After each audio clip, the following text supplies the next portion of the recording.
परमेश्वर ने दिन भर हम सब की सहायता की है। దేవునికి ఎంతైనా వందనస్తులము. మరి దేవుడి దినమంతా కూడా మనల్ని ఈ విధంగా భద్రపరుస్తూ కాచి కాపాడుతూ వచ్చినాడు. और परमेश्वर ने अपने वचन के द्वारा भी बातचीत की है. అంతేకాకుండా ఉదయకాలం నుండి కూడా ఇప్పటి వరకు దేవుడు తన వాక్యం చేత మనతో మాట్లాడుతూ వచ్చినాడు. कि हमारे जीवन के लिए स्तुति क्यों इतना ज़्यादा ज़रूरी है. చూడండి, మన జీవితంలో ఆయన స్తుతించడం అనేది ఎంత ప్రాముఖ్యమైనది ఆ విషయాన్ని చూస్తూ వచ్చాం. जीवन की बड़ी बड़ी समस्याओं को परमेश्वर हल कर देता है स्तुति के द्वारा. మరి మన జీవితంలో వచ్చే ఎన్నో క్లిష్ట కష్ట పరిస్థితులన్నీ కూడా కేవలము స్తుతి ద్వారానే ఎంతో సులువు చేసే దేవుడుగా ఉంటూ ఉన్నాడు. हम खुदा के वचन पे भरोसा करें और इस बात पे भरोसा करें कि ये परमेश्वर का वचन है. ప్రియులారా, మనం అందరం కూడా ఈ విషయం మీద మనం ధ్యానం ఉంచేవారు ఉంచుదాం, నమ్మకం ఉంచేవారు ఉందాం. అంతేకాకుండా ఈ పవిత్రమైన వాక్యం మీద నమ్మకం ఉంచేవారుగా మనం ఉంటాం. और लूका ने मैथ्यू चैप्टर 24 and verse 35. చూడండి, మరి మత్తయి సువార్త 25 అధ్యాయము 35 पढ़े. 35 వచనము. आकाश और पृथ्वी टल जाएगी परंतु मेरी बात कभी न टलेगी. हाँ, सभी लोग पढ़े. छोटी सी आयत है, जरूर सब पढ़े और बड़े ध्यानपूर्वक पढ़े. ये खुदा का वचन और ये परमेश्वर का वायदा है. ప్రియులారా, ప్రతి ఒక్కరు చదవండి. ఇది దేవుని యొక్క వాక్యము, దేవుని యొక్క వాగ్దానము. आकाश और पृथ्वी टल जाएगा परंतु मेरा वचन मेरे बातें कभी न टलेगा. जोर से पढ़ो. खाना खाने के बाद नींद आती है, आने मत दो. గట్టిగా చదవండి. మరి భోజనం చేసిన తర్వాత నిద్ర వస్తుంది. आने मत दो, नींद नहीं तो सोते ही रहोगे. గమనించండి, ఈ నిద్ర రానియకుండా కాపాడుకోండి. हाँ, पढ़िए जोर से. మరొకసారి గట్టిగా చదవండి. हाँ, आकाश और पृथ्वी टलेगी पर ये मेरा वचन नहीं टलेगा. ఆకాశము మరి భూమి గతించును గాని ఈ మాటలు ఎప్పుడు కూడా గతించేవిగా ఉండవు. और भाई बख्श सिंह की एक छोटी सी गवाही मैं दे रहा हूँ. चूंकि हम जवान थे और वो भी अपनी जवानी में ये बात को उन्होंने किया. ప్రియులారా, మరి ఈ సమయంలో మరి దైవదాసుడైన భక్సింగ్ గారి గురించి కొంత సాక్ష్యం చెప్తాము. और भाई बख्श सिंह टैक्स डिस्ट्रीब्यूशन करते करते करते करते दिन के 12 साढ़े 12 बज गए. చూడండి, మరి ఆ దినంలో ఆరంభ దినాల్లో ఆయన కరపత్రాలు పంచుతూ మరి రాత్రి కొంచెం సమయం ఎక్కువైపోయింది. दिन में క్షమించండి, 12 ఉదయకాలమున 12 గంటలు అయిపోయింది. और उनको बड़ी जम के भूख लगने लगी. మరి ఆయనకి ఎంతో ఆకలి అయింది. और जब भूख लगने लगी, परमेश्वर से कहा उन्होंने, परमेश्वर मेरे को भूख लगी है. మరి అప్పుడు ఆకలిన సమయంలో దేవునితో పంచుకున్నాడు, ప్రభువా నాకు అలా ఆకలి అవుతూ ఉంది. अब मेरे पास जेब में तो कोई पैसे नहीं है. మరి ఇప్పుడు నా జేబులో 1 రూపాయి కూడా లేదు. और वो बम्बई में टैक्स डिस्ट्रीब्यूशन रोड के ऊपर कर रहे थे. ఆయన ముంబై పట్టణంలో ఆ యొక్క కరపత్రాలు రోడ్ల మీద పంచుతూ ఉన్నాడు. और परमेश्वर ने कहा, वो सामने जो होटल दिख रही ना, उस होटल में जाके भरपेट खाना खा ले. మరి దేవుడు ఆత్మ ద్వారా మాట్లాడాడు, మరి నువ్వు ఎదురుగా కనిపిస్తున్న హోటల్కి వెళ్ళి కడుపు నిండా భోంచేసేయి. उसने कहा, प्रभु जी मेरे पास एक पैसा नहीं, वो तो बहुत बड़ी होटल है. దేవా, మరి ప్రభువా, మరి అది పెద్ద హోటల్గా కనిపిస్తా ఉంది, నా దగ్గర 1 రూపాయి కూడా లేదు కదా అన్నాడు. पर परमेश्वर ने कहा, जा और खा ले. నువ్వు వెళ్ళు, తిను. और वो गए और बैठकर उन्होंने भरपेट खाना खाया. మరి వెళ్ళాడు, కూర్చున్నాడు, కడుపు నిండా తినేసాడు. खाना खा लिया తినేసాడు. और पैसा जेब में तो था नहीं. మరి అప్పుడు చూసుకుంటే జేబులో అసలే లేవు కదా. और बाद में वो वेटर आया फाइनल बिल बनाने के लिए. మరి వచ్చాడు కదా వెయిటర్, వచ్చేసి ఆ ఫైనల్ బిల్ చేశాడు. बिल देगा, जाके उधर पेमेंट काउंटर पे पेमेंट करो. మరి అప్పుడు వెళ్ళి ఆ చిట్టు కూడా తీసుకున్నాడు, వెళ్ళి కౌంటర్కి వెళ్ళి డబ్బులు కట్టాయి. जब वेटर सब चीज को लिख के बिल बना रहा था, ఆ సమయంలో ఆ వెయిటర్ అన్ని కూడా చూసుకొని ఆ డబ్బులు అంతా తయారు చేస్తున్న సమయంలో और इतने में एक आदमी दौड़ कर आया. ఒక వ్యక్తి పరిగెత్తుకొని వచ్చినాడు. अरे उसके हाथ से वो बिल छीन लिया, कहता है ये बिल मैं पे करूंगा। ఆ సమయంలో ఆ వ్యక్తి పరిగెత్తుకుని వచ్చి అయ్యా ఆ చిట్టు నా చేతికి ఆ డబ్బు నేను కడతాను. भाई बक्सी ने कहा आप कैसे बिल पे करेंगे, खाना तो मैंने खाया। అప్పుడు ఆ వ్యక్తితో బక్సింగ్ గారు ఈ విధంగా అన్నాడు, అయ్యా తింద నేను కదా, మరి నువ్వెందుకు కడతావు అని అన్నాడు. बोले भाई आपने जो टैक्स बांटे हैं आपने मुझको आत्मिक भोजन खिलाया। అప్పుడు ఆ వ్యక్తి ఏమన్నాడు తెలిసిన, ఏదైతే నువ్వు కరపత్రాలు పంచినావో ఆ కరపత్రాల ద్వారా నేను ఆత్మిక భోజనాన్ని భుజించినాను. और वो टैक्स के द्वारा प्रभु ने मेरे से बातें करी। ఆ యొక్క కరపత్రాల ద్వారా దేవుడు నాతో మాట్లాడాడు. क्या मैं तुमको शारीरिक भोजन नहीं खिला सकता? నీకు శారీరకమైన భోజనాన్ని తినిపించలేనా? बोले आप जाइए मैं आपका बिल पे करता हूँ। మీరు వెళ్ళండి నేను దానికి బిల్లు కట్టేవాడిగా ఉంటాను. और जो कुछ वो बिल आया सारा बिल उस వ్యక్తి ने देकर गया। చూడండి ఎంతైతే ఆయన కడుపు నుండి తిన్నాడో దానికి సంబంధించిన బిల్లు అంతా కూడా ఆయన కట్టేశాడు. ये इस प्रकार का विश्वास रखना मामूली बात नहीं। ప్రియులారా, ఇట్లాంటి విశ్వాసం కలిగి ఉండటము సాధారణ విషయం కాదు. प्रभु कहे जाले खा लो जेब में एक पैसा नहीं, और वो भी बम्बई जैसे सिटी में। చూడండి జేబుల్లో డబ్బులు లేవు, వెళ్ళి పెద్ద హోటల్లో తినమన్నాడు, చూస్తే ఒక్క చిల్లిగా కూడా లేదు. पूना के पास में बम्बई जाके तो देखो। పూనా నుండి బొంబాయికి వెళ్ళి చూడండి మీరు. तो कहने का मतलब उन्होंने इस बात पे भरोसा किया आकाश पृथ्वी टलेगी, जो परमेश्वर कहता है, जो परमेश्वर का वचन है, जो परमेश्वर अपने मुंह से बोलता है उसको पूरा करने की सामर्थ्य वो रखता है। చూడండి ఇంత నమ్మకమైన దేవుడు ఏదైతే మరి బైబిల్ గ్రంథంలో ముద్రించబడ్డాయో అవన్నీ కూడా నమ్మదగినవి, ఆయన నెరవేర్చే దేవుడుగా ఉంటాడు. जहाँ जितने भी जवान भाई और बहन बैठे, ఇక్కడ ఎంతమంది యవన బిడ్డలు ఎవరి కుమార్తెలు కూర్చుని ఉన్నారు, कोई निराश है, दुखी है, परेशान है, डिप्रेशन में है, डिस्करेजमेंट में, डिसअपॉइंटमेंट में अगर है यहाँ पर, ఒకవేళ నువ్వు నిరాశతో నిస్పృహతో వేదంతో బాధతో నువ్వు కూర్చుని ఉండవచ్చు. आप ये सब कुछ अपने जीवन से दूर कर दो। ప్రియులరా, మరి నీ జీవితం నుండి అన్ని కూడా దూరపరచుకో. मेरे ख्याल से रोमियो उसका 15वां अध्याय उसकी 13वीं आयत। చూడండి ఒకవేళ నేను అనుకుంటున్నాను రోమిలు రాసిన పత్రిక 15वां अध्याय और पढ़ें रोमियो 15 का 13। చూడండి, परमेश्वर जो आशा का दाता है तुम्हें विश्वास करने में सब प्रकार के आनंद और शांति से परिपूर्ण करे कि पवित्र आत्मा की सामर्थ से तुम्हारी आशा बढ़ती जाए। గమనించండి 14 అధ్యాయం రోమిలు రాసిన పత్రిక 13 వచ్చిన చదువుతున్నాం. కాగా మీరు పరిశుద్ధాత్మ శక్తిని పొంది విస్తారంగా నిరీక్షణ కలవారగుటకు నిరీక్షణ కర్తయగు దేవుడు ఈ శ్వాసం ద్వారా సమస్త ఆనందంతోనూ సమాధానంతో మిమ్మును నింపునుగాక. कृपा करके इस भाग को कोई इंग्लिश बाइबल में पढ़े। इंग्लिश में प्लीज रीड इन इंग्लिश। ఎవరైనా ఒక్కళ్ళు బిగ్గరగా ఇంగ్లీష్లో చదవండి. Our God is God of, कौन सा परमेश्वर है? మన దేవుడు ఎటువంటి దేవుడు? कौन सा परमेश्वर है? ఎటువంటి దేవుడు? फिर निराश क्यों? నిరీక్షణక దేవుడు. ఎందుకు నిరాశ? क्यों निराशा हमारे में है? ఎందుకు మన దగ్గర నిరాశ ఉంది? क्यों हम दुखी हैं? మనం ఎందుకు దుఃఖంలో ఉన్నాం? क्यों हम परेशान हैं? ఎందుకు మనం పరిశానలో ఉన్నాం? आपकी परेशानी कुछ भी हो, నీ యొక్క చింత ఏదైనావని ये बात को याद करो, जिसके हम उपासक हैं, he is a god of hope. ప్రియులరా, ఏ దేవుడిని అయితే మనం ఆరాధిస్తున్నామో ఆ దేవుడు నిరీక్షణకు కర్త అయి ఉన్నాడు. आपकी आशा को परमेश्वर पूरा करेगा। నీ ఆశని సంపూర్ణం చేయగల దేవుడు. अगर आप दुखी हैं तो अपने दुखों को दूर कर ఒకవేళ दीजिए। నువ్వు దుఃఖంలో ఉంటే దుఃఖాన్ని తొలగించేసుకో. ये बात को आप याद रखें ఈ మాటను గుర్తుపెట్టుకో और ప్రియులరా. इस विश्वास के साथ अपने जीवन में जिए। ఈ శ్వాసంతో నీ జీవితాన్ని కొనసాగించు. परमेश्वर आपकी सहायता करेगा। దేవుడు నీకు సహాయం చేస్తాడు. परमेश्वर का वचन विश्वास की ढाल है। ప్రియులరా, ఆయన యొక్క మరి దేవుడు ఈ శ్వాసానికి ఖడ్గంగా ఉంటూ ఉన్నాడు और మనకి. दुष्ट के जलते हुए तीरों को बुझाने की सामर्थ प्रभु में है। ఎందుకంటే రగులుతున్న బాణాలని ఆర్పగల దేవుడు.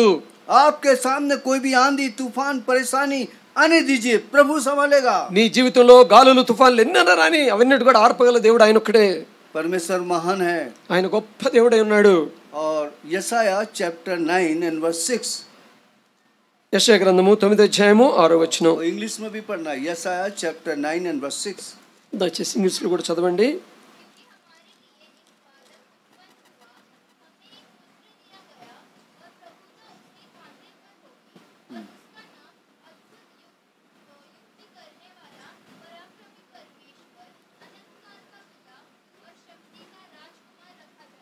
हाँ पढ़िएगा ఇంగ్లీష్లో చదువు. इंग्लिश में प्लीज इंग्लिश हैं మైక్ ఇవ్వండి, हाँ. మైక్ ఇవ్వండి. Government shall be upon his shoulder, and his name shall be called Wonderful Counselor, the Mighty God, the Everlasting Father, the Prince of Peace. ఎలా అనగా మనకు ఒక శిశువు పుట్టును, మనకు కుమారుడు అనుగ్రహించబడును, ఆయన భుజముల మీద రాజ్యభారం ఉండును, ఆశ్చర్యకరుడు, ఆలోచనకర్త, బలవంతుడైన దేవుడు, నిత్యుడుగు తండ్రి, సమాధానకర్త, అధిపతి అని అతనికి పేరు పెట్టబడును. किंग्स जेम्स वर्जन कोई है अंग्रेजी किसी के पास? King James version. For unto us child is born, unto us a son is given, and the government shall be upon his shoulder, and his name shall be called Wonderful Counselor. हाँ उसका नाम है अद्भुत युक्ति करने वाला, wonder working God. ఆయన అద్భుతములు చేయగల ఆశ్చర్యకరుడైన దేవుడు. हाँ आश्चर्य कर्म करेगा. ఆశ్చర్యకరుడైన దేవుడు. इसका नाम है our God is God of hope. ఆయన మనకి మరి సమాధానకర్తగా ఉన్నాడు. उसका नाम है his name is wonder working God. ఆయన ఆశ్చర్య కార్యములు చేయగల వాడని అతనికి పేరు. डरने की क्या बात है? మనకి భయం ఎందుకండి? पर हम बहुत डरते ना. మనం ఎంతో భయపడతాం కదా. जरा सा कुछ होने आने दो మనం ఏంటంటే కొంచెం ఏదైనా జరగనివ్వండి बहुत घबरा जाते हैं. భయపడిపోతాం కదా. और परमेश्वर हमारा हौसला बढ़ाए దేవుడు మన యొక్క ఆ యొక్క ఉత్సాహాన్ని పెంచును గాక. और हम खुदा के वचन पे भरोसा करें. దేవుని యొక్క వాక్యం మీద నమ్మకం ఉంచుదుం గాక. अब हमारा ये आखिरी मतलब आज के कहने का मतलब यूथ मीटिंग का आखिरी संदेश है. మరి ప్రియులారా, ఈ యొక్క రెండో సెషన్లో ఈ వర్తమానం ఆఖరిది, ఆ తర్వాత మనం ముగించుకుంటాం. और शैतान ये जानता है हमारे जीवन में एक कमजोर गेट है, वीक गेट, कमजोर गेट है. సైతానుడు ఎరుగును, మన దగ్గర ఏదైతే బలహీనమైన ద్వారము మన జీవితంలో ఉందని ఆయన ఎరుగు.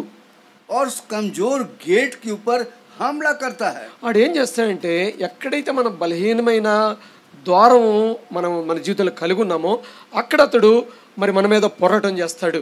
पुराने जमाने में जो राजा लोग युद्ध करते थे, जो जगह कमजोर है वहाँ पर वो लोग युद्ध करते थे. ఆరంభ దినాల్లో లేదా రాజుల దినాల్లో రాజులు ఏం చేసేవాళ్ళు అంటే ఒక రాజ్యం మీద యుద్ధానికి వెళ్ళినప్పుడు మరి వారు ఏం చేస్తారంటే ఎక్కడైతే ఆ రాజ్యంలో బలహీనమైన స్థలం ఉంటుందో దాని మీద ముందు వారు యుద్ధం ప్రకటిస్తారు.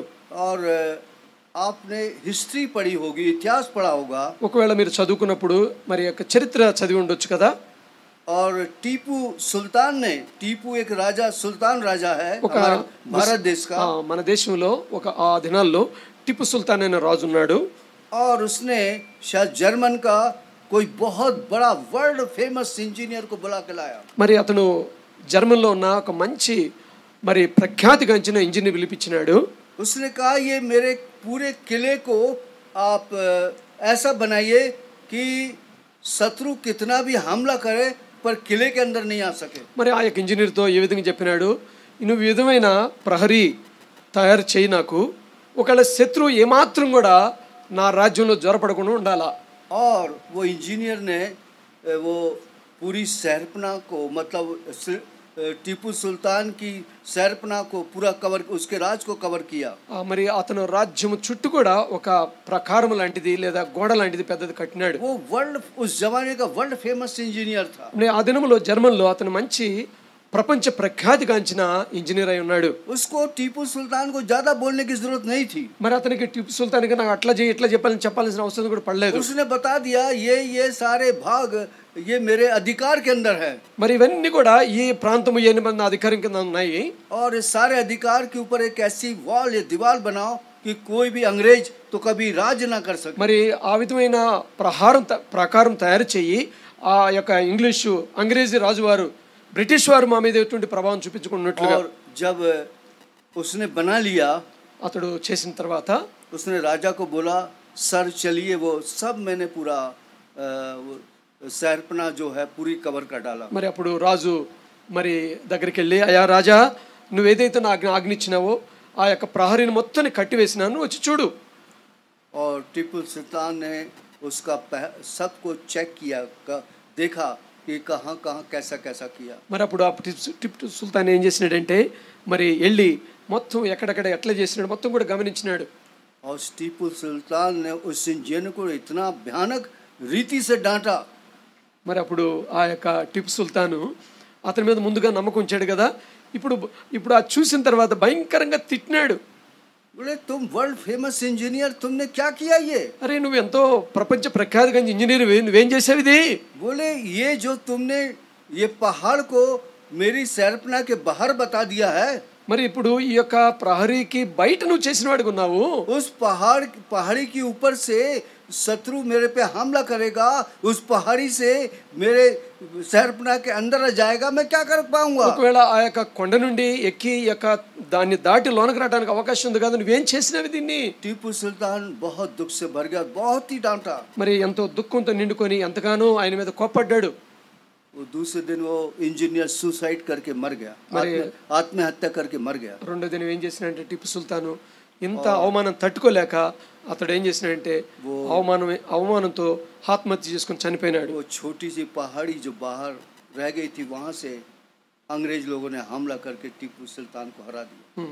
ఏదైతే ఒక చిన్న కొండని అతడు మర్చిపోయే దాని చుట్టూ ప్రహరీ కట్టాడు, ఆ యొక్క కొండ నుండి లోనికి వచ్చి టిప్పు సుల్తాన్ని ఓడించిన వారు ఉన్నారు. हमारे शरीर में एक कमजोर गेट है। ప్రియులారా గమనించండి, మన శరీరంలో కూడా మరి ఒక బలహీనమైన ద్వారం ఉంది. और वहां से शत्रु बहुत हमला करता, వారు అక్కడి నుండి వాడెంతో సులువుగా మన మీద వాడు ప్రభావం చేస్తాడు. प्रभु के जनों को गिरा दिया, దేవుని ప్రజలను వాటిని కింద పడేస్తాడు. एट प्रेजेंट भी आज भी गिराता है। ఇప్పుడు ప్రస్తుత దినంలో కూడా ఆడు నిన్ను పడవేస్తూనే ఉన్నాడు. अगर हमने सावधानी नहीं बरती तो हम भी गिर सकते हैं। ఒకవేళ నువ్వు జాగ్రత్తగా ఉండకపోతే నిన్ను నన్ను కూడా పడవేస్తాడు. और अपनी जिंदगी बर्बाद कर देते నీ हैं। జీవితాన్ని నా జీవితాన్ని పాడు చేస్తాడండి. और बहुत से लोग बहुत पश्चाताप करते हैं कि हमसे क्या गलती हो गई कि हमने ये सब पाप हमने कैसे कर दिया। మరి ఎంతో మంది ఎన్నో విధాలుగా ఏడ్చి పశ్చాత్తాపడతారు, దేవా నేనేం చేశానో నాకు ఎందుకు ఇంత స్థితి వచ్చిందని. शैतान फिर दोबारा उनको उठने का मौका नहीं देता। ఎందుకంటే ఒక్కసారి పడేస్తాడు అనుకో సైతానుడు, మళ్ళా తిరిగి లేవటానికి ఏమాత్రం అవకాశం ఇవ్వడు. उनका विवेक बार बार उनको दोषी ठहराता, तूने तो ये पाप किया, तूने तो ये पाप किया। वो आखिर तक उसी में रह जाते हैं। ఆఖరి వరకు కూడా అంతరాత్మ వేధిస్తూనే ఉంటుంది, ఇదిగో నువ్వు ఆ పాపం చేసినావు, ఈ పాపం చేసినావు నిన్ను వేధిస్తుంది. अच्छे गिफ्टेड लोग भी बर्बाद हो गए। ఎంతో గొప్ప గొప్ప తలాంతులు కలిగిన వారు కూడా పడిపోయినారండి. आप लोग जो जवान भाई बहन हैं, आप सावधान रहो। ప్రియులారా, నా యవన సహోదరురా సహోదరి, మీరు యవనస్తులు చాలా జాగ్రత్తగా ఉండాలి. शैतान हमारे कमजोर गेट को जानता है। సైతానుడు మన బలహీనతమైన ద్వారాన్ని ఎరుగును. हाँ, वो हमारे जीवन के पीछे लगा रहता है। మరి మన యొక్క జీవితం వెనకది ఎప్పుడు ఉంటుంది, జాగ్రత్త. आप निकालें जेनेसिस चैप्टर 3 and verse 6। చూడండి, उत्पत्ति 3रा अध्याय और उसकी 6वीं आयत। ఆదికాండం 3వ అధ్యాయము 6వ వచనం. उत्पत्ति अतः 6वीं आयत। अतः जब स्त्री ने देखा कि उस वृक्ष का फल खाने के लिए अच्छा और देखने में मन भाऊ और बुद्धि देने के लिए चाहने योग्य भी है, तब उसने उसमें से तोड़कर खाया और अपने पति को भी दिया और उसने भी खाया। స్త్రీ ఆ వృక్షము ఆహారమునకు మంచిదనియు కన్నులకు అందమైనదనియు వివేకనిచ్చు రమ్యమైనదంటే ఉండుట చూచినప్పుడు ఆమె దాని ఫలములు కొన్ని తీసుకొని తిని తనతో పాటు తన భర్తకునిచ్చెను, అతను కూడా తినెను. जब स्त्री ने देखा, ఎప్పుడైతే ఆ స్త్రీ చూసిందో, क्या लिखा यहाँ पर? ఇక్కడ ఏం రాయబడి ఉంది? क्या लिखा? ఏం రాయబడి ఉంది? खाई थी उसने, नहीं खाई थी, क्या की? మరి తిందా తినలేదా? देखा। మరి చూసింది. ये जो आंख है, it is a very weakest gate, सबसे शरीर का कमजोर गेट, ये हमारी आंख है। ప్రియులారా, ఏదైతే కళ్ళు ఉన్నాయో చూడండి, నీ జీవితంలో ఈ కళ్ళు అనేది ఈ ద్వారము బలహీనమైన ద్వారము. जब उसने देखा, ఎప్పుడైతే చూశాడో बस वहां से शैतान ने काम कर दिया। వెంటనే సైతానుడు అవలో ప్రవేశించి ఆ పని చేసేసినాడు. कितने जवान लड़के लड़कियां देखने में ही खत्म हो जाते। చూడండి, ఈ దినాల్లో చాలా మంది యవన బిడ్డలు, యవన కుమార్తెలు చూసే చెడిపోయేవారుగా పడిపోయేవారుగా ఉంటారు. सैमसन ने जब उस स्त्री को देखा ఎప్పుడైతే సంసోను ఆ స్త్రీని చూశాడో और उससे वो प्यार करने लगा, అతన్ని ఆమెను ప్రేమించడం మొదలు పెట్టాడు. इतना माइटी मैन आखिर में गिर गया। ఎంత గొప్ప బలవంతుడైన వాడు పడిపోయినాడు. वो ताकतवर व्यक्ति था, అతను ఎంతో శక్తిమంతుడు, वो कुछ काम का नहीं रहा। లాస్ట్ కి ఏమి చేతగాని వాడు అయిపోయినాడు. आप समझे? हम देखने के द्वारा कितने पाप होते हैं। చూడండి ప్రియులారా, మనం చూడటం ద్వారా ఎంత పాపం చేస్తాం కదా. ये पाप कर देते हैं। ఇది పాపం చేసేవారుగా ఉంటాం. आंखों की अभिलाषा, నేత్రాశ, शरीर की अभिलाषा, శరీరాశ, जीविका का घमंड, జీవం డంబము, ये सब हमारी आंखों के द्वारा जाता है। ప్రియులారా ఈ మూడు కూడా మన और కళ్ళ ద్వారా विश्वासी వస్తుంది. लड़के लड़कियों का चाल चलन बिगड़ जाता है। మరి తద్వారా ఈ విశ్వాసుల యొక్క బిడ్డల యొక్క జీవితాలు నడక మారిపోతుంది, చెడిపోతుంది. अभी मैं हैदराबाद कुछ दिन पहले गया था, कर्नाटक वाया हैदराबाद से होते हुए गया था। మరి నేను కర్ణాటక వెళ్ళే సమయంలో వయా హైదరాబాద్గా వెళ్తూ వచ్చాను. और वो माँ बाप इतने रो रहे, हैदराबाद के हैं वो लोग, बहुत रो रहे। నేనైతే ముందు హైదరాబాద్లో దిగాను కదా, అక్కడికి వెళ్ళినప్పుడు ఒక తల్లిదండ్రులు ఎంతగానో ఏడుస్తున్నారు. भोपाल के मेडिकल कॉलेज में हमारे लड़के को समझाओ भाई। భోపాల్లో ఉన్న నా కూతురికి మీరు కొంచెం భద్రత చెప్పండి సహోదరుడా అని ఏడ్చారు. पंजाबी लड़की के प्यार में पागल हो गया। మరి ఆ బిడ్డ, నా కుమారుడు ఆ పంజాబీ అమ్మాయితో ప్రేమలో పడ్డాడు. उसका फोन नंबर मुझको दिया। ఆ యొక్క అమ్మాయి యొక్క ఫోన్ నెంబర్ నాకు ఇచ్చారు. और मैंने कई बार फोन किया। నేను చాలా సార్లు ఫోన్ చేశాను. मैंने उनको फोन किया, भाई आपका लड़का मेरा फोन तो रिसीव करता ही नहीं। మరి ఇంకా నీ కుమారుడు నా ఫోన్ ఏమాత్రం కూడా తీసుకోవట్లేదండి అని చెప్పాను. जिसने मुझको दिया था उसको मैंने बोला, भाई वो लड़का तो फोन रिसीव करता नहीं। ఎవరైతే నాకు నెంబర్ ఇచ్చారు కదా వారికి మళ్ళీ తిరిగి నేను ఫోన్ చేశాను. నేను ఫోన్ చేస్తుంటే ఆయన ఎత్తట్లేదు. बहुत ही ब्रिलियंट होशियार लड़का है। ఎంతో బ్రిలియంట్, మరి ఎంతో ప్రజ్ఞుడైన పిల్లవాడు. छोटी उम्र में कई मेडिकल बुक्स लिख डाला। మరి చిన్న వయసులోనే మంచి మంచి మెడికల్ బుక్స్ కూడా రాయగలిగినాడు. आंखों के कारण చూడండి, ఒక్క కన్ను దృష్టి ద్వారా वो गिर गया, పడిపోయినాడు. आप बताइए, वो मेरे से भी बात नहीं किया तो अभी तक नहीं किया। చూడండి, మరి వాళ్ళ తల్లిదండ్రులు అయితే వేదన కలిగి ఉన్నారు, కానీ ఒకసారి మాట్లాడలేదు, ఫోన్ ఎత్తలేదు. फोन उठाया तो क्या बोला, अंकल मैं मेडिकल कॉलेज में डॉक्टरी कर रहा, मेरे पास टाइम नहीं है। మరి ఒకసారి मतलब आप बताइए, ఒకసారి ఫోన్ ఎత్తి ఈ విధంగా అన్నాడు, అంకుల్ గారు నేను మెడికల్ కాలేజీలో ఇంకా చదువుతున్నాను, నన్ను డిస్టర్బ్ చేయొద్దు అని ఫోన్ పెట్టేసినాడు. उसने कहा मत आइए, फिर हम गए भी नहीं। అంతేకాకుండా రావద్దు, నన్ను కలవద్దు. आप देखे, చూడండి, एक होशियार लड़का, ఒక మంచి ప్రజ్ఞుడైన పిల్లవాడు, बुद्धिमान लड़का, మరి మంచి బుద్ధిమంతుడైన పిల్లవాడు. ये गेट, ఈ యొక్క ద్వారము बस पाप निकल गया, పాపంలో పడిపోయింది. बहुत मुश्किल हो गया, ఎంతో ఎంతో కష్టకరమైన పరిస్థితి ఏర్పడిపోయింది. बहुत रो रहे हैं, తల్లిదండ్రులు ఎంతగానో ఏడుస్తున్నారు. कोई इलाज नहीं है उसके। ఇంకేం మార్గం లేదు కదండి. आप देखे ऐसे फंस जाते हैं। ఆ విధమైన ఇరుకొని పోతారు. आपको मालूम, भाई बक्सिंग की किताब में पढ़ा होगा आपने, మరి భక్సింగ్ గారు రాసిన పుస్తకాల్లో మీరు చదివి కూడా ఉండవచ్చు, कि हिमालय के पहाड़ पर ఆ యొక్క హిమాలయ యొక్క పర్వతం మీద एक सांप होता है, ఒక పాము ఉండేది. और सांप की आंख में रोशनी होती है। మరి ఆ యొక్క పాము యొక్క కళ్ళల్లో ఎంతో తేజు అంటే రోషని ఉండేది. और वो रोशनी को दूर फेंकता है, మరి ఆ యొక్క వెలుగుని అది బయటకు చిందుతూ ఉంటుంది. और वो छोटी चिड़िया वो रोशनी को यूं यूं करता देखती रहती है। మరి ఏదైతే ఒక పక్షి, చిన్న పక్షి ఆ యొక్క వెలుతురిని, ఆ ప్రకాశాన్ని అటు ఇటు తిరుగుతూ చూస్తూ ఉంటుంది. वो उसके देखने में इतनी मशगूल हो जाती है, మరి ఆ యొక్క వెలుగును చూస్తానికి అంత బంధించబడుతుంది దానికి. और वो धीरे धीरे మెల్లమెల్లగా वो लाइट को अपने पास करते जाता है, ఆ లైట్ ని ఏం చేస్తుందంటే దూరం వేసి ముందు, తర్వాత మెల్లగా దగ్గరకు లాక్కుంటుంది, और उसके मुंह के पास आ जाती है, నోటి దగ్గరికి వస్తుంది. और वो चिड़िया को पकड़ लेता है। అప్పుడు ఏం చేస్తుంది, నోటి దగ్గర రంగులకి ఏం చేస్తుందండి, వెంటనే పట్టేస్తుంది నోటితో. खेल खत्म, కేల్కతం అయిపోయింది. समझे? అర్థమైందా? इस गेट को संभालना बड़ी भारी बात है। ప్రియులారా, ఈ యొక్క ద్వారాన్ని కాపాడుకోవటం ఎంతైనా అవసరము. बहुत खतरनाक चीज है చాలా ये। భయంకరమైనది ప్రియులారా. आदम हवा ने क्या करी, అవ్వ ఏం చేసింది, उसने तो देखा ही था, కేవలం చూసింది అంతే కదా, उसने उसको खिला दिया, వెంటనే తినిపించేసింది. शैतान ने उसको खिला दिया। वो సైతానుడు తినిపించేసినాడు आप అవ్వకి. देखें, शैतान कितना एडवांस काम करता है। చూడండి, సైతానుడు ఎంత అడ్వాన్స్ గా ముందుగా शैतान की పనిచేస్తాడు. प्लानिंग हर एक विश्वासी भाई बहनों के पीछे है। ప్రియులారా, ప్రతి ఒక్క విశ్వాసి యొక్క జీవితంలో వాడి యొక్క పథకం ఉంటుంది. జాగ్రత్త. इसलिए इस कमजोर गेट पर आप ध्यान दीजिएगा। కాబట్టి ప్రియులారా, ఈ యొక్క బలహీనమైన ద్వారం మీద నీ దృష్టి ఉంచు. एक और ने बहुत बड़ी गलती की, ఇంకా ఒక భయంకరమైన తప్పు చేసింది. जेनेसिस चैप्टर 13 and verse 10, ఆది కాండము 13వ అధ్యాయము 10వ వచనం. उत्पत्ति उसका 13वां अध्याय 10वीं आयत। ఆది కాండం 13వ అధ్యాయం 10వ వచనం. तब लूत ने आँख उठाकर यरदन नदी के पास वाली सारी तराई को देखा कि वह सब सिंची हुई है। जब तक यहोवा ने सदोम और अमोर को नष्ट न किया था, तब तक सोआर के मार्ग तक वह तराई यहोवा की वाटिका मिस्र देश के समान उपजाऊ थी। లోతు తన కనులెత్తి యొర్దాను ప్రాంతమంతటిని చూశాను. యెహోవా సొదొమ గొమొర్రా అను పట్టణములను నాశనం చేయక మునుపు సోయరుకు వచ్చే వరకు అది అంతయు యెహోవా తోట వలెను ఐగుప్తు దేశం వలెను నీరుపారు దేశమై ఉండెను. आंख उठाकर देखा, కేవలం కనులెత్తి చూసింది. लूत ने आंख उठाकर देखा। క్షమించండి, లోతు కనులెత్తి చూశాడు. लूत अब्राहम के साथ रहता था।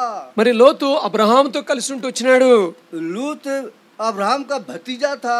మరి అబ్రహాము మరి తన యొక్క తమ్ముడైన తమ్ముని కుమారుడై ఉన్నాడు. स्वर्गदूत को पहचानता था। ఆ పరలోక దేవుణ్ణి గుర్తెరిగేవాడుగా ఉన్నాడు. आपको मालूम है सदोम और उमर में जब स्वर्गदूत आए तो उनसे कहा आप लोग मेरे घर चलिएगा, मेरे घर खाना खाइएगा। ఎప్పుడైతే సొదొమ గొమొర్రాలో లోతు ఉన్నప్పుడు దేవత వచ్చినప్పుడు వారితో ఈ విధంగా అన్నాడు, అయ్యా నా ఇంటికి వచ్చి నాతో కట మా ఇంట్లో భోజనం చేయమని పిలిచిన వాడిగా ఉన్నాడు. सदोम उमर के निवासी लोग उसको उन लोगों के पास नहीं गए।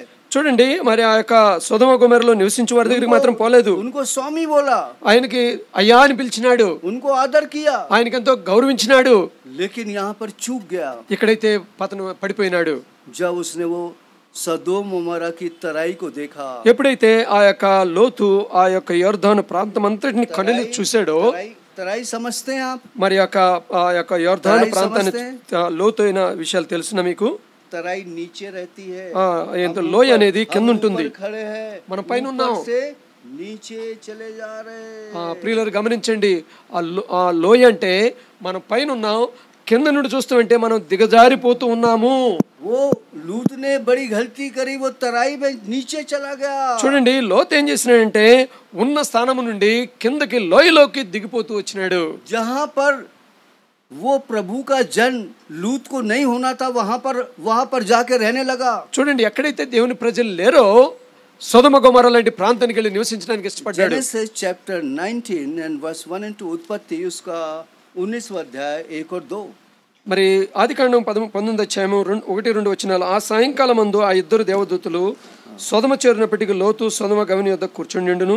లోతు వారిని చూసి వారిని ఎదుర్కొంటకు వెళ్ళి సాష్టాంగ నమస్కారం చేసి, నా ప్రభులారా, దయచేసి మీ దాసుని ఇంటికి వచ్చి రాత్రి బౌళ్ళు వేళ కాళ్ళు కడుక్కోండి, మీరు పెందల కడ లేచి మీ ఉత్తరావును మీరు వెళ్ళవచ్చునని నేను.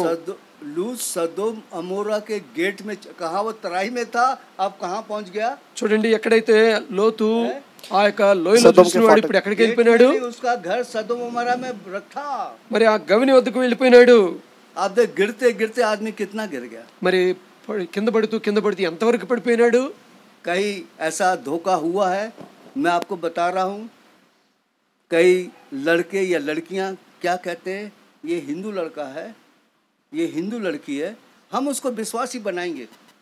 మరి పడిపోతూ ఎంతవరకు పడిపోయినారండి? मैं अपना बता रहा हूँ, ఇది నేను సత్యం చెప్తున్నాను, ये हकीकत घटना है, ఇది జరిగిన విషయం చెప్తున్నాను నేను. उस लड़की से शादी तो लड़के ने कर लिया, మరి ఆ యొక్క హిందూ అమ్మాయితో పెళ్లి చేసుకున్నాడు, उसके संग रहने लगा, అతనితో ఉండటం ఆరంభించినాడు, उसके साथ अपने संबंध बनाने लगा, అతనితో పరస్పర సంబంధం కలిగి ఉంటూ వచ్చినాడు. वो लड़की ने उस लड़के को ऐसा अविश्वासी बनाया कि आज तक उठ ही नहीं रहा। ఎంత విశ్వాసం తయారు చేసినట్టు ఇప్పుడు వరకు కూడా ఏదైతే నేను మార్చుతాను అన్నవాడు ఇప్పుడు ఆ పడినోడు ఇక్కడ లగవలేదు. ऐसी गलती शादी ना होने पे ना करना। ప్రియులారా, అట్లాంటి పరిస్థితి ఎదురైతే నీ జీవితంలో ఏమాత్రం కూడా పెళ్ళని చేసుకోకుండా కానీ చేయొద్దు అట్లా. इसलिए लिखा विश्वासी अविश्वासी का क्या नाता। మరి అవిశ్వాసతో విశ్వాసకి ఏం పొత్తు? बहुत खतरनाक है, ఇవి చాలా భయంకర విషయాలు ప్రియులారా. बहुत लड़के लड़कियां रोते हैं, ఈ దినాల్లో అట్లా చేసిన వాళ్ళు ఏడుస్తున్నారు. हमने बड़ी भारी गलती कर ली ब्रदर, क्या करें। ప్రియులారా, ఎంతో భయంకరం తప్పు చేసుకున్నాం, మేము ఏం చేయాలి ఇప్పుడు? हाँ, लूत ने बहुत बड़ी गलती करी, లోతు ఎంతో భయంకరం తప్పు చేసినాడు. वहीं उसकी लड़कियां बर्बाद हो गई, మరి తన కుమార్తెలు చెడిపోయినారు, वहीं उसकी पत्नी नमक का खंबा बन మరి गई, తన భార్య ఉపస్తంభం అయిపోయింది, वहीं उसकी प्रॉपर्टी जल गई, మరి తన యొక్క ఆస్తి మొత్తం కూడా కాలిపోయింది. वो खाली हाथ वहां से निकलना మరి पड़ा, కేవలం ఉట్టి చేతులతో బయటకు వచ్చేసినాడు. सब कुछ बर्बाद हो गया, సమస్తం కూడా నాశనం అయిపోయింది. और कई लोग कहते हैं भाई साहब, भाई साहब, हाँ भाई साहब, అయ్యా అయ్యా అంటారు. ये अविश्वासी बहू ने हमारा सब कुछ बर्बाद, लड़का बर्बाद, हमारी प्रॉपर्टी बर्बाद। మరి అప్పుడు అవిశ్వాసైన అమ్మాయిని చేసుకున్నాం కదా, ఇదిగో నా కుమారుడు చెడిపోయినాడు, నా ఆస్తి మొత్తం కూడా నాశనం అయిపోయింది. किसके द्वारा हुई गलती? ఇదంతా కూడా ఎవరి ద్వారా అయింది?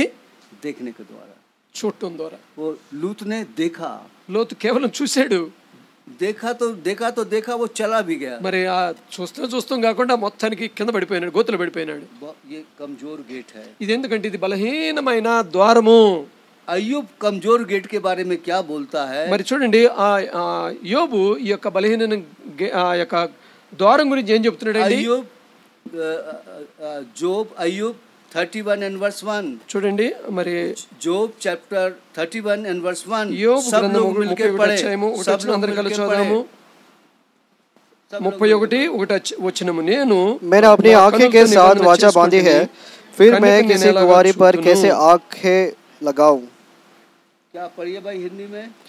ఇందులో मैंने చూడండి, मैंने अपनी आंखों के साथ वाचा बांधी है, फिर मैं किसी कुंवारी पर कैसे आंखें लगाऊं? हाँ, अय्यूब कह रहा है मैंने अपनी आंखों से वाचा बांधी, मैं किसी कुंवारी पे नहीं लगाऊंगा अपनी మరి आंखें.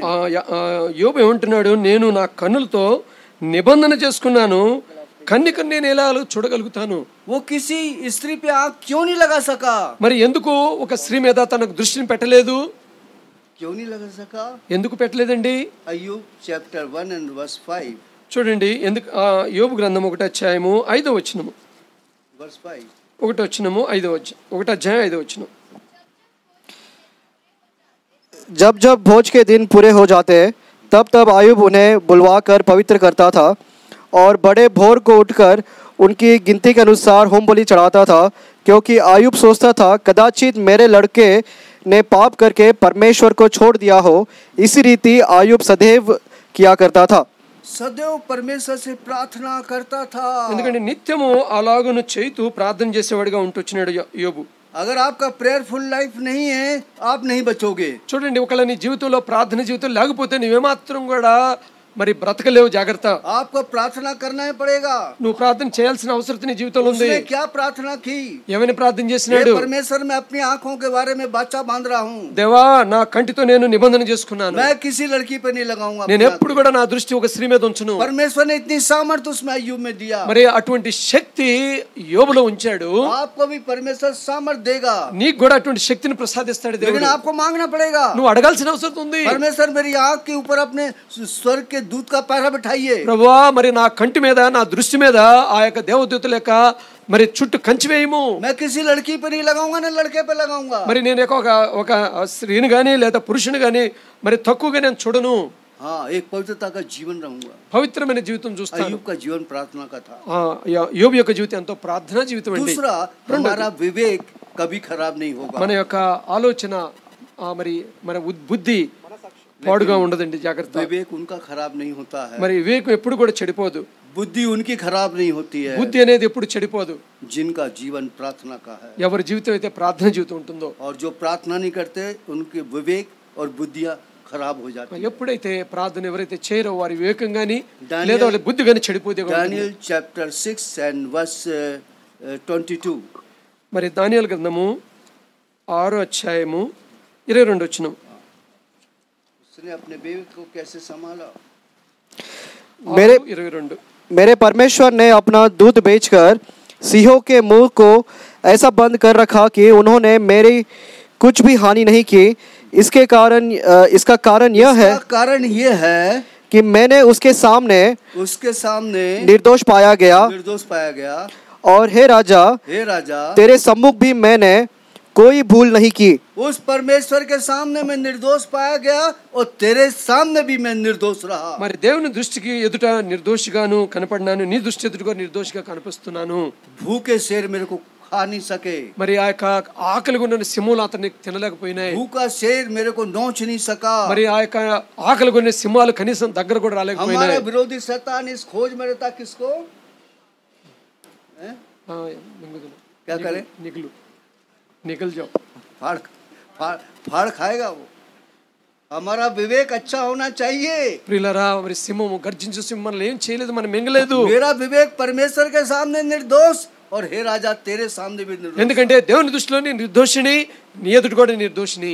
हमारा विवेक कई बार कितना खराब होता है. మరి కొన్నిసార్లు మన బుద్ధి వివేకం ఎంత చెడిపోయేదిగా जब हम ఉంటుందండి. अकेले में होते तब हमारा विवेक कितना खराब होता है। చూడండి, ఎప్పుడైతే మనం ఒంటరిగా ఉంటామో అప్పుడు మనకు అర్థమవుతుంది మన వివేకం ఎట్లాంటిదో. आंखों की अभिलाषा, మరి నేత్రాశ, शरीर की अभिलाषा, శరీరాశ, ये दोनों मिटते जाते हैं। మరి రెండు కూడా కలిసిపోతూ ఉంటాయి. जो परमेश्वर की इच्छा पे चलता है वो सर्वदा बना रहेगा। చూడండి, దేవుని యొక్క దృష్టిలో దేవుని ఇష్టానుసారంగా పోతాడో జాగ్రత్తగా लेकिन ఉండగలుగుతాడు. दानियेल का विवेक अच्छा था, దానియేలు యొక్క వివేకం మంచిగా ఉంటూ వచ్చింది. उसका जीवन कैसा था। తన యొక్క జీవితం ఏ విధంగా ఉంది? दानियेल चैप्टर 6 and verse 10 మరి దానియేలు గ్రంథము 7వ అధ్యాయము 10వ వచనము, पढ़िए।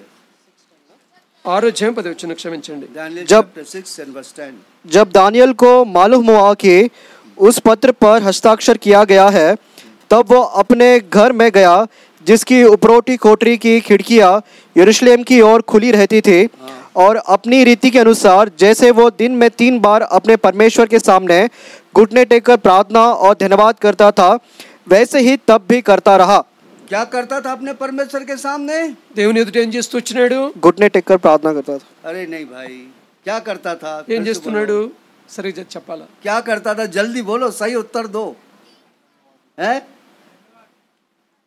अरे जल्दी बोलो। 3 बार घुटने टेक के, 1 बार नहीं, 2 बार नहीं, कितनी बार? 3 और हम कितनी बार घुटने टेकते? మనం దినానికి ఎన్నిసార్లు మోకాళ్ళు सवेरे ఉంటాం? और शाम, 1 बार गोल। మొదటి ఉదయం సాయంత్రం మధ్యలో इसलिए అవుతూ. हम लोग गोल रहते हैं, मंडली से गोल, परमेश्वर से गोल, संगत, परमेश्वर की संगति, सब जगह गोल रहते అందుకే అన్ని చోట్ల మనం బగోడైపోతాం ఎక్కడ ఆయన దగ్గర సన్నిధులు ఉన్నాం. हैं। हाँ, तो वो दिन में 3 बार अपनी रीति के अनुसार प्रार्थना करता था, तब भी वो करता रहा। చూడండి ప్రియులారా, అతడు దినానికి 3 సార్లు చేస్తున్నాడు, అప్పుడు చేస్తూ వచ్చినాడు. इसलिए उसका विवेक सही था। అందుకే తన వివేకము సరిగా దేవుని हमारा ఎదుట ఉంది. विवेक सही रहेगा, మన వివేకం కూడా సరిగా भाई बहनों ఉండాలి. के प्रति सही रहेगा, మన సహోదరుల ఎదుట కూడా మన వివేకం సరిగా लोगों के ఉండాలి. प्रति हमारा विवेक सही रहेगा। ప్రియులారా, మరి ఆ దేవుని ఎదుట కూడా మన వివేకం हम సరిగా कॉलेज ఉండాలి. में रहे चाहे बाहर रहे, మన ఎక్కడ కాలేజీలో ఉండు, నువ్వు బయట ఉండు, हमारा विवेक ठीक रहेगा। మన వివేకము సరిగా ఉండాలి. हमारी आंखें अय्यूब के समान पवित्र रहेगी। మరి మన వివేకము, మన దృష్టి యోబులాగా సరిగా ना ఉండాలి. लड़के पे लगेगी ना लड़की पे लगेगी। ఒకవేళ మన దృష్టి ఆడపిల్ల మీద కానీ మగ పిల్లడి మీద కానీ మన मेरा దృష్టి विवेक ఉండకూడదు. पवित्र रहेगा। మన వివేకం సరిగా ఉండాలా. अय्यूब प्रार्थना करने वाला था। మరి దేవుడు ఆయన ఆ యోబు ప్రార్థన చేసేవాడుగా क्या ఉంటున్నాడు. आप प्रार्थना करने वाले हैं? నువ్వు ప్రార్థన చేసేవాడుగా ఉన్నావా? नहीं है? లేదా करने वाले हैं? నువ్వు చేసేవాడువా, చేయదానివా? पत्रस से क्या बोला था प्रभु ने? మరి ఆ పేతురుతో ఏమన్నాడు దేవుడు? क्या ప్రభువైన बोला था యేసుక్రీస్తు पत्रस से? ఏమని చెప్పినాడు? 3 क्या बार इनकार किया. तू मेरे साथ, क्या तू मेरे साथ एक घड़ी भी जागता नहीं रहा? ఒక్క గంటైనా నాతో కలిసి ప్రార్థించలేవా? एक घड़ी मतलब 1 घंटा। ఏ घड़ी मतलब ఒక్క గంట. एक घड़ी मतलब नहीं 1 मिनट। नहीं तो बोले भैया 1 घड़ी, बोले अंकल हम तो 1 घड़ी प्रार्थना करेंगे। 1 घड़ी मतलब वो 1 घंटा है। ఒక घड़ी అంటే ఒక గంట. इंग्लिश में पढ़ लेना, 1 आवर क्लियर है इंग्लिश में। ఇంగ్లీష్ లో స్పష్టంగా ఉంటుంది, కింగ్ జేమ్స్ వర్షన్ లో ఒక तो గంటని. पत्रस को कहा था प्रभु, तू पत्रस को प्रभु ने कहा तू मेरे साथ 1 घड़ी भी नहीं जाग सका? ఒక గంటైనా నాతో కూడా వేచి ఉండి ప్రార్థించలేవా? जब पत्रस नहीं 1 घड़ी भी नहीं जाग सका तो 3 बार क्या किया है? नकार किया. 3 बार प्रभु का इनकार कर दिया। हम 30 बार प्रभु मसीह का इनकार करते। ఒక గంట बोलने से पाप, देखने से पाप, सुनने से पाप, विचार से, कई जगहों से पाप होता है। కాబట్టి बहुत बार कई बार दिन में इनकार कर देते हो। కాబట్టి మన జీవితంలో ఎన్నోసార్లు ఈ విధంగా చేసి పేతురులాగా మనం కూడా తప్పిపోయారుగా ఉంటూ ఉంటాం. तो प्रार्थना बहुत जरूरी है। ప్రార్థన చాలా ప్రాముఖ్యము. Minimum 1 our. కనీసం ఒక గంట. आप इस बात को मान के चलिएगा। ప్రియులారా, దీన్ని తప్పకుండా మీ హృదయలో చూడండి. वर्शिप में 1 घंटा दो, మరి ఆరాధనకు ఒక గంట ఇవ్వండి, प्रार्थना में 1 घंटा दो, మరి ప్రార్థనకు ఒక గంట ఇవ్వండి, मेडिटेशन में 1 घंटा दो। మరి ధ్యానించడానికి ఒక గంట ఇవ్వండి. आप इतने घंटा समय प्रभु में दोगे, ఇన్ని గంటలు మీరు దేవుని సన్నిధికి ఇస్తే आपके पास टाइम ही नहीं बचेगा। ఇక నీ దగ్గర టైం अरे ఏమీ भैया మిగలదు. जल्दी जल्दी भागना, मेरे को स्कूल जाना, मेरे को ये करना, मेरे दिमाग में क्या विचार है, कुछ नहीं, उधर उधर काय का विचार नहीं। మరి వెంటనే ఇక తొందరగా ఆడకి పరిగెళ్ళి ఎక్కడ పరిగెడుతూనే ఉంటావు. जल्दी जल्दी खाना बांध के ले जाओगे। మరి వెంటనే సిద్ధపరచుకొని ఆ యొక్క భోజనాన్ని సిద్ధపరచుకొని వెళ్ళిపోతూ ఉంటావు. 3 hours डेली। ప్రియులారా, 3 గంటలు దినానికి 1 hour प्रेयर, ఒక గంట ప్రార్థన, पहले सबसे पहले वर्शिप, మొదటిగా ఆరాధించు, फिर मेडिटेशन, తర్వాత ధ్యానించు, फिर जो मेडिटेशन किया उसके लिए प्रार्थना, మరి ఏదైతే నువ్వు ధ్యానించో దాని గురించి మళ్ళీ दिन भर ప్రార్థన. के लिए प्रभु से सारा 3 hours आप दीजिए। కనీసం దినానికి 3 గంటలు దేవునికి ఇవ్వండి. आप अपने जीवन में सफल बनोगे. తప్పకుండా నువ్వు సఫలీకృతం అవుతావు. तब तो तुम्हारा ये गेट क्या रहेगा, क्या रहेगा, ఈ గేట్ ఏమవుతుంది అప్పుడు? बंद रहेगा. बंद ना भी रहे तो मजबूत रहेगा. ఒకవేళ ఆ గేట్ అది మూయబడకపోని అది బలవంతం అయిపోతుంది. उसको शैतान तोड़ नहीं सकेगा. ఆ సైతానుడు ఆ గేట్ని తెరవలేడు. हाँ, बात को आप समझिए. అది నీకు అర్థమైపోయింది. ఇంకా तो परमेश्वर हमारी बड़ी सहायता करे. దేవుడు మనకి ఎంతగానో సహాయం చేయను గాక. दिन भर हमारी सहायता की. మరి దినమంతా కూడా దేవుడు మనకు సహాయం చేస్తున్నాడు. ध्यान रखिए, इतना वचन बनाने के लिए मुझे बहुत समय देना पड़ता. आप नहीं जानते कितनी तकलीफ के साथ वचन तैयार करते. ప్రియులారా, మరి మీకు తెలియదు ఈ వాక్యాన్ని సిద్ధపరచడానికి ఎంత ప్రయాసపడి రాత్రులు మీ కొరకు రావాల్సి వచ్చిందో. तो आप लोग भी इस वचन का आदर करें. परमेश्वर आपका आदर करेगा और एक दिन परमेश्वर की महिमा करने वाले बनोगे. और our God is God of hope. और हम our God is working wonder working God. हमारा परमेश्वर हाँ आश्चर्य कर्म करने वाला परमेश्वर है. Our God is God of hope. आशा का परमेश्वर है. आप कभी भी डिप्रेशन में मत जाइए. దేవుడు మన దేవుడు ఎంతో గొప్ప దేవుడు. సమస్తాన్ని కూడా మనం తీర్చగలడు. ఆయన మీద నమ్మకం ఉంచి ముందు కొనసాగుదాం. प्रभु की प्रतिज्ञाओं को क्लेम. प्रभु तूने कहा ऐसा होगा. प्रभु मैं बड़े दुख में जा रहा हूँ. प्रभु मेरी साथ. प्रभु आपकी साथ. దేవుడు ఎంతో దుఃఖంలో పోతున్నాను ప్రభు, ఎన్నో కష్టాలు పోతున్నాను అని నువ్వు ప్రార్థన చేస్తే దేవుడు నీకు సహాయం చేస్తాడు. यकीनन एक आप अच्छे जवान लड़के लड़कियां बनोगे. మరి మంచి మరి కుమార్తెగా కుమారుడుగా నువ్వు సిద్ధపడు. యూసుఫ్ के समान बनोगे. యూసుఫ్లాగా నువ్వు సిద్ధపడు. और दानियल के समान बनोगे. దానియేలులాగా నువ్వు సిద్ధపడగలవు. शद्रक मेशक अबेदनगो के समान बनोगे. షడ్రక్ మెషక్ అబేద్నెగోలాగా నువ్వు సిద్ధపడగలవు. यहोशू के समान बनोगे. మరి యెహోషువలాగా నువ్వు इस సిద్ధపడగలవు. कलीसिया के लिए बड़े उपयोगी बनोगे. ఈ సంఘం కొరకు నువ్వు ఎంతో ఉపయోగపడేవాడుగా और ఉంటావు. प्रभु के राज के लिए उपयोगी बनोगे. దేవుని రాజ్యం కొరకు ఉపయోగపడేవాడుగా ఉంటావు. और प्रभु के आने पे प्रभु के साथ बादलों पे जाओगे. మరి అప్పుడు దేవుడు వచ్చినప్పుడు ఆ యొక్క మేఘాలు నువ్వు కూడా ఎత్తబడతావు. ऐसी मुसीबत में घबराने की जरूरत नहीं. ఎటువంటి కష్టాలు వచ్చినా భయపడాల్సిన అవసరం లేదు. अपने वचन దేవుడు తన వాక్యాన్ని దీవించును గాక.